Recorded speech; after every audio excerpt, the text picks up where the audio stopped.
വളരെയധികം സന്തോഷം തോന്നുന്ന നിമിഷങ്ങൾ. ഏറ്റവും ശ്രീധർക്കായിട്ട് ഞാൻ ചോദിക്കുന്നത്, നമുക്കിത് ഭാഗ്യം വേണ്ട ഒരു കാര്യം എന്ന് പറയുന്നത്, ഈ സിനിമ ഫിലിമിലാണ് ഷൂട്ട് ചെയ്തിരിക്കുന്നത്. ഞാൻ ചോദിച്ചത് എങ്ങനെ കിട്ടി?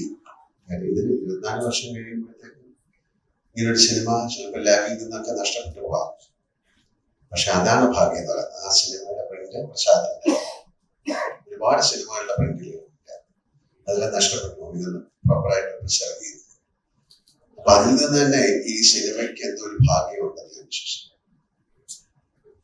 ഇതിൽ പറയുന്നത് ആർക്കോ ആരോടോ എന്തോ പറയാനുണ്ട്.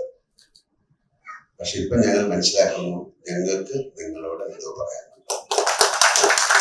ഈ സിനിമ അത്രയും എനിക്ക് ഏറ്റവും ഇഷ്ടപ്പെട്ട സിനിമകളിലൊന്നാണ്. ആസ് ആൻ ആക്ടർ ഇപ്പോഴും ഞാൻ ഇടയ്ക്കിരുന്ന് ഇതിന്റെ സിനിമകളിലെ പാട്ടുകൾ കാണാറുണ്ട്. എത്രയോ മഹാനുഭാവങ്ങളായിരുന്നു മറ്റു പാട്ടുകളൊക്കെ ഞാൻ കാണാറുണ്ട്. ഇതിൽ എന്റെ കൂടെ അഭിനയിച്ചിരിക്കുന്ന ആൾക്കാരെ ഞാനിപ്പോ ഓർക്കുകയാണ്. ജയപ്രതാപ്, ജയലക്ഷ്മി, ജയശ്രീ, മുരളീചേട്ടൻ, ഒരുപാട് പേര്, അവരെയൊക്കെ ഞാൻ ഓർക്കുന്നു. എന്തുകൊണ്ട് ഈ സിനിമ ഓടിയില്ല എന്ന് പറഞ്ഞു കഴിഞ്ഞാൽ, ഇപ്പൊ അദ്ദേഹം പറഞ്ഞ പോലെ ഇത് കാലം തെറ്റി വന്ന സിനിമ എന്നൊന്നും പറയുന്നില്ല. എന്തെങ്കിലും കാരണം കാണും. അന്ന് ആർക്കും എന്തോ ആരോടോ പറയാനുള്ളതെന്ന് മനസ്സിലാക്കിയിട്ടുണ്ടാവില്ല.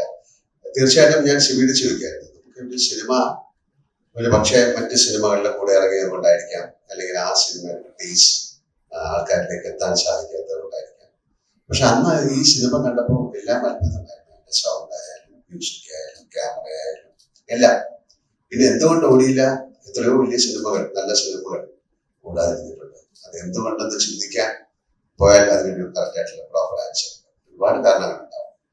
പക്ഷെ സിബി അതിനെ വീണ്ടും റീഎഡിറ്റ് ചെയ്യണമെന്ന് പറഞ്ഞിട്ട് അദ്ദേഹത്തിന് ഇപ്പോൾ ഈ സിനിമ എങ്ങനെ കാണിക്കണം, ഞങ്ങൾക്ക് നിങ്ങളോട് എന്തോ പറയാനുണ്ട്, എന്തോ പറയാനുള്ളത് നിങ്ങളെ കാണിക്കാനായിട്ട് അത് അദ്ദേഹം മനോഹരമായി ചെയ്തിരിക്കുന്നു എന്നാണ് ഞാൻ മനസ്സിലാക്കുന്നത്.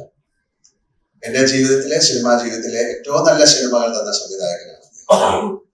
ആദ്യത്തെ സിനിമ പിന്നിൽ വിരിഞ്ഞ പൂക്കൾ മുതലുള്ള ബന്ധമാണ്. എത്രയോ നല്ല സിനിമകൾ. ഇവിടെ പറഞ്ഞത് സിനിമ, 2 സിനിമകൾ എന്ന് പറഞ്ഞ സതയം, സിനിമ സതയമാണ്. പിന്നെ സിനിമയെ കുറിച്ച് പറഞ്ഞു ദശരഥം. അതൊക്കെ ആ സമയത്ത് എന്തുകൊണ്ട് ഓടിയില്ല എന്ന് പറഞ്ഞു കഴിഞ്ഞാൽ അതിന് കാരണമില്ല. പക്ഷെ അതൊക്കെ പിൽക്കാലത്ത് എന്താണ് യൂട്യൂബിലായാലും അല്ലെങ്കിൽ ടെലിവിഷനിലായാലും അല്ലെങ്കിൽ ചെറിയ ചെറിയ ഇപ്പോഴും ആളുകളുടെ മനസ്സിലേക്ക് എത്തിക്കൊണ്ടിരിക്കുകയാണ്. അപ്പൊ അങ്ങനെ ഒരു സമയത്ത് ഇങ്ങനെ ഒരു തോട്ട് ഉണ്ടായ ആ ഒരു ചിന്ത ഇത് തോന്നിപ്പിച്ച ആ ദൈവത്തിന് ആദ്യം നന്ദി പറയണം.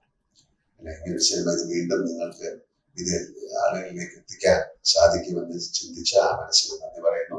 ഇതിന്റെ പുറകിൽ പ്രവർത്തിച്ച എല്ലാവർക്കും നന്ദി പറയുന്നു. എനിക്ക് ആസ് ആൻ ആക്ടർ ഏറ്റവും വളരെ വേണ്ടപ്പെട്ട ഒരു സിനിമയാണ്. വളരെ അത്യപൂർവമായിട്ട് സംഭവിക്കുന്ന കാര്യങ്ങളാണ്. ഹിന്ദി സിനിമകളൊക്കെ വീണ്ടും ബ്ലാക്ക് ആൻഡ് വൈറ്റ് സിനിമകളൊക്കെ എടുത്ത് കളർ ചെയ്തൊക്കെ വീണ്ടും കാണിച്ചിട്ടുണ്ട്. പക്ഷെ അതുപോലല്ല, ഇവിടെ പ്രോപ്പറായിട്ട് ഒരു സിനിമ അല്ലെങ്കിൽ അതിന്റെ ഫിലിം സൂക്ഷിക്കുക അങ്ങനെയൊക്കെയുള്ള കാര്യങ്ങളില്ല. കാര്യം പല ലാബുകളും ഇപ്പൊ ഇല്ല, അതൊക്കെ മാറിപ്പോയി. ഇവിടെയൊക്കെ വലിയ കെട്ടിട സമുച്ചയങ്ങൾ വന്നു.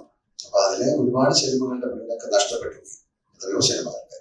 പക്ഷെ ഇത് അവിടെ ഇരുന്നത് വീണ്ടും ഈ സിനിമ കേരളത്തിലെ പ്രേക്ഷകർ അല്ലെങ്കിൽ ലോകത്തിലുള്ള മലയാളികൾ കാണണം, അല്ലെങ്കിൽ മറ്റു ഭാഷയിലുള്ള ആൾക്കാർ കാണണം എന്നുള്ള അതിന്റെ അകത്തുള്ള ഒരു ആഗ്രഹം ഈ സിനിമയ്ക്കുണ്ടെന്ന് ഞാൻ വിശ്വസിക്കുന്നു.